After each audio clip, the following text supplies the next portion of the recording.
Cyber নিরাপত্তা আইন 2023 অবশ্যই বাতিল করা হবে বলে জানিয়েছেন আইন উপদেষ্টা অধ্যাপক আসিফ নজরুল। একই সাথে জানিয়েছেন নারী, শিশু এবং সমাজের স্পর্শকাতর বিষয়সহ নাগরিকদের সুরক্ষায় নতুন করে এই আইন করা হবে। বৃহস্পতিবার বিকেলে রাজধানীর বিচার প্রশাসন প্রশিক্ষণ ইনস্টিটিউটে আয়োজিত মতবিনিময় সভায় এসব কথা বলেন তিনি।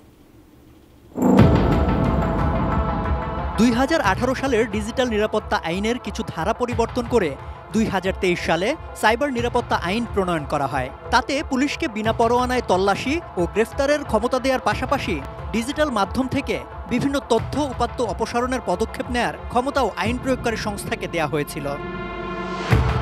প্রণয়নের পর ব্যাপক সমালোচনা হলেও সে আইনের যথেচ্ছ ব্যবহার করে বিগত সরকার। গ্রেপ্তার হয়ে জেল জুলুমের শিকার হন অনেকেই। গণমাধ্যমের মুক্ত কণ্ঠ যাতে অনেকাংশে রোধ হয়। আমি কিন্তু নিজেও সাইবার সিকিউরিটি একটা মামলা খেয়েছিলাম।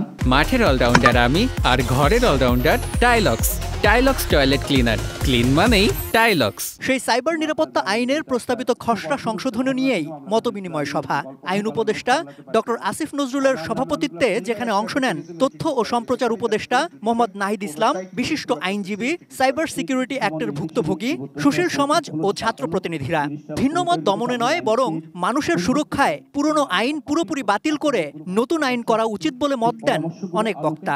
আমরা একটা নতুন আধুনিক আইন চাই, যেটা সাইবার আইনের মাধ্যমে ভিন্নমত দমন নয়, সাইবার যাতে মানুষ সুরক্ষাটা পায়। প্রযুক্তি নিয়ে যখন আমরা আইন করি, আইনগুলো প্রযুক্তি নিরপেক্ষ হতে হয়।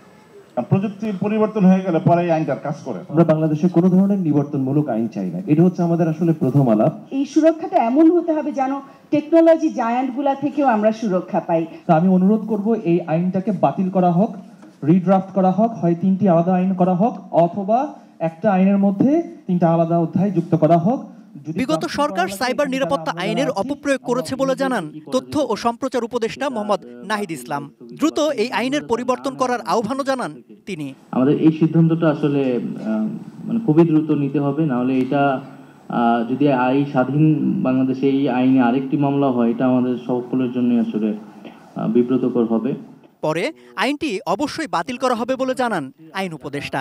আলটিমেট এটা বাতিল হবে। পরবর্তীকালে যখন নতুন আইন হবে, এটার বেসিক অ্যাপ্রোচ থাকবে সাইবার সুরক্ষা দেওয়া এবং নাগরিককে সুরক্ষা দেওয়া বিশেষ করে। সম্রাট আনোয়ার, এটিএন নিউজ, ঢাকা।